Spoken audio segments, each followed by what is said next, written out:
alcohol, bullying, friends and family conflicts?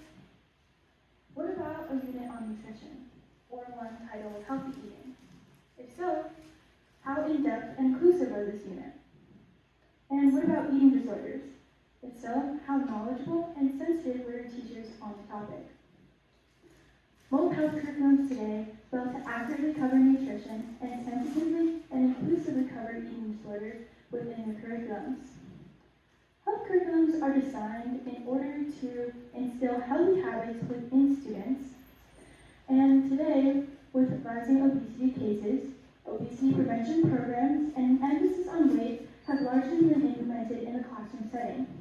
However, nutrition units today directly feed into society's weight stigma and obsession with a diet culture, sending a skewed message on diet and exercise, and directly sending a black and white message of good versus bad food. And all these factors together can contribute to the development of disordered eating habits within students, putting them at risk for developing an eating disorder. Additionally, nutrition lessons tend to be extremely overgeneralized, leaving a dangerous amount of room for misinterpretation by students, especially considering the climate of a diet-focused culture and weight stigma. In addition to the massive amount of nutrition misinformation circulating the internet. Instead, in health classes, students should be learning to recognize this weight stigma and learn that health is not black and white, and learn to stop moralizing foods as good and bad. But clearly, health curriculums have the ability to either help or harm students. But current curriculums, being influenced by the weight stigma and teaching nutrition inaccurately, are directly leading to eating disorders within the youth today. Thus, it is imperative that the current health curriculums are revised to remove the weight stigma and cover nutrition accurately, equipping students with the necessary skills and knowledge in order to develop healthy relationships with food and lead overall healthy lives. Almost 3 years ago now, I was diagnosed with anorexia nervosa. But now, being completely recovered, I am able to look back and confidently trace a main trigger to my 7th grade health class. The nutrition unit focused on calories. My teacher instructed the class to download a popular calorie tracking app, providing this as a means for us to control our weights. He told us to input our height and weight and indicate if we wanted to lose, maintain, or gain weight. Now, during this time, I was dissatisfied with my body. I, despite being physically healthy, wanted to lose weight, and at the time I saw nothing potentially dangerous or wrong with this. So I innocently indicated that I wanted to lose weight, as well as inputting my height and weight information. And I actually remember not knowing the exact numbers for these, so I roughly estimated them. And looking back now, I know how dangerous this was, because then I was getting back inaccurate information that was harmful for me to use. But there's no teacher to supervise and ensure that a student wasn't inputting inaccurate information, or a teacher there to make sure that a student wasn't trying to dangerously control and change their weight. Nor was there a teacher there to investigate the reasons and motivations behind a student trying to lose weight. And unfortunately, that student was me. In that health class, I learned to track my calories, and day by day I was taught with the overarching message of food solely in terms of weight. To this day, the number that calorie tracking app gave me remains ingrained into my memory, because from that one class and forward, I became obsessed with tracking my calories.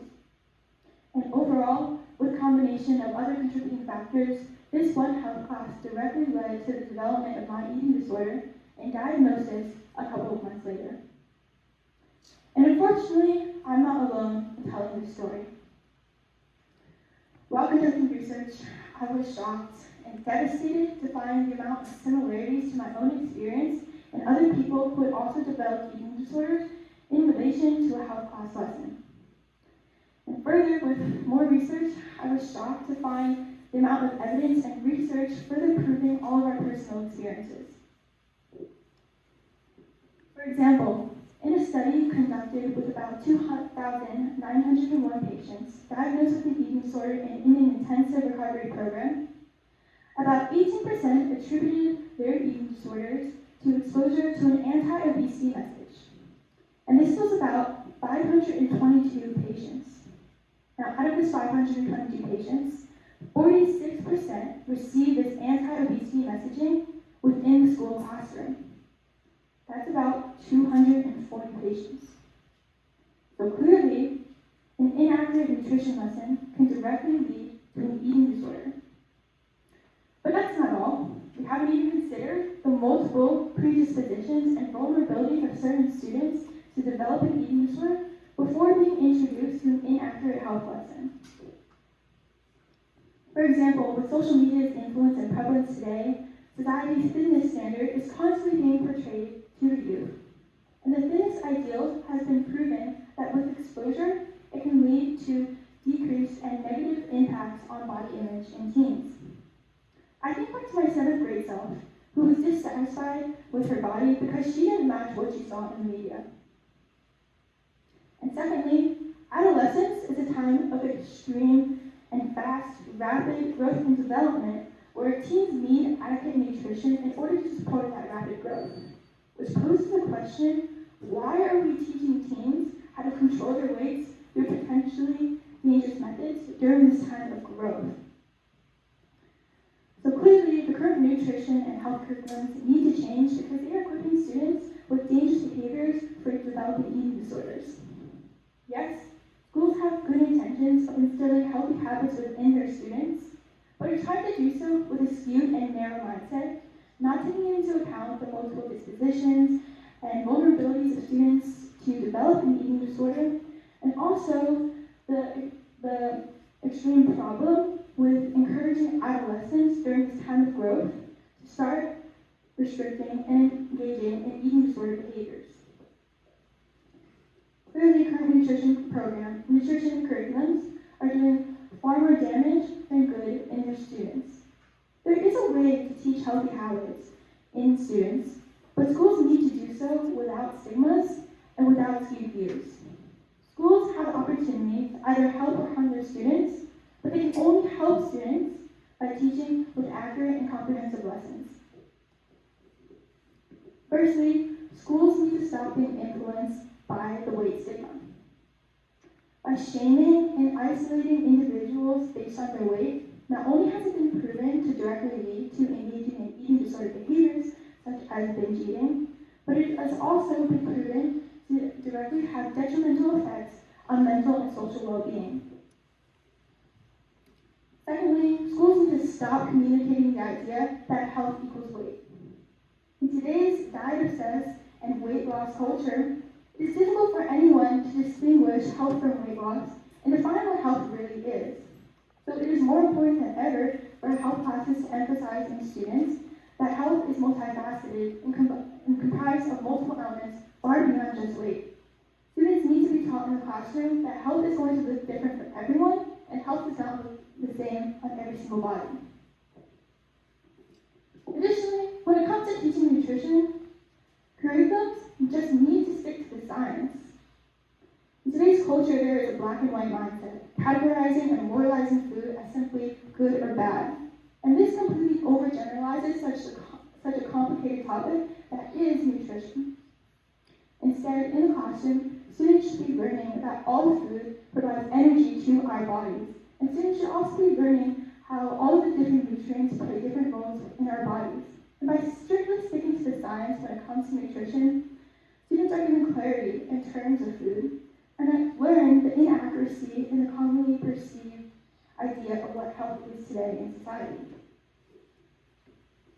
Additionally, school health curriculums need to reinforce intuitive eating. Now, from birth, all humans are hardwired to listen to their internal cues of hunger and satiety.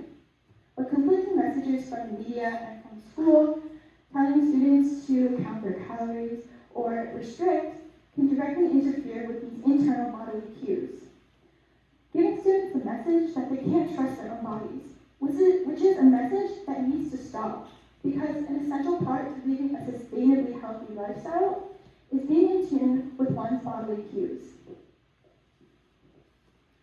Additionally, school health curriculums need to challenge societal beauty standards. Again, exposure to society's fitness ideal has been proven to directly lead to negative impacts in body image, contributing to them being a factor for developing an eating disorder.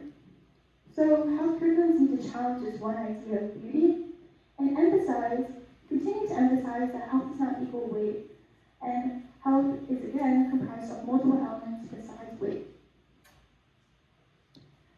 Students will receive this message also that throughout history and throughout the world, the idea of beauty and body standards are constantly changing.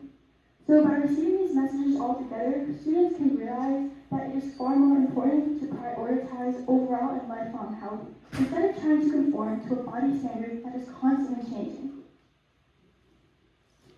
Next, health classes need to teach with inclusivity and sensitivity when it comes to the topic of nutrition.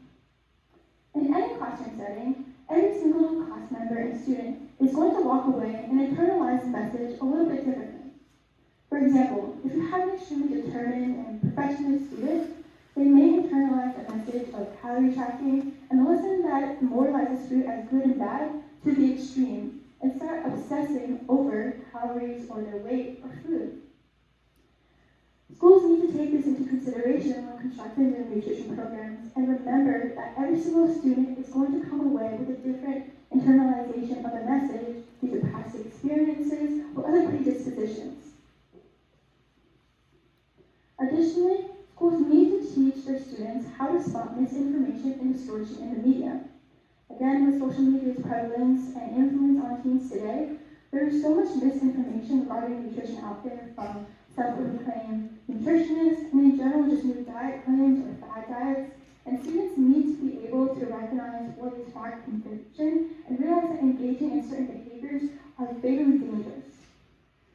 Additionally, schools need to continue to address that images that we see of celebrities and models in the media are not accurate images of reality. Students need to be reminded that behind every single picture that we may see of a model or celebrity is an entire team of professionals and editing working to make that picture seem perfect, therefore distorting our idea of reality. And finally, schools in the curriculum need to address and disprove the current stigma surrounding eating disorders. The main reason today why there's a lack of awareness on eating disorders is because society has this one preconceived notion of what an eating disorder looks like. This is often the image of an extremely thin, white female, and this is just not the case. Eating disorders can affect anyone, and this idea needs to be instilled into the minds of students. Eating disorders do not discriminate. Eating disorders will affect any gender, race, ethnicity, culture, socioeconomic status, and this needs to be reminded to students. Because by leaving the stigma alone, we discourage students from seeking the help that they need in regards to their eating disorder. Okay, I know that was a lot, but that's only because there is so much that we still need to do in terms of fixing our health curriculums. And you may ask, well, what can we do? And I can tell you that it starts with us. It starts by initiating difficult conversations, talking with school administrators or teachers, and presenting them with the data. Schools can collaborate with health professionals such as pediatric physicians and psychologists, working to recreate an accurate and comprehensive curriculum to then reincorporate back into the classroom. So as I end, I want to leave you with this. As I look back on my past self, my 7th grade self, I wonder, if I had not had that one nutrition lesson, if I had been taught about nutrition more accurately, would I have still developed an eating disorder? And where would I be today? I can't know the exact answer to either of those questions, but what I do know for sure is that today, if I am given the chance to help anybody struggling with eating, body image, or an eating disorder, or even if I'm given the opportunity to possibly prevent the development of an eating disorder, I'm going to take this opportunity right away. And so that is why it's so important that we work together to change the current health curriculums, transforming them from breeders of eating disorders to the source of overall lifelong health for the youth today. Thank you.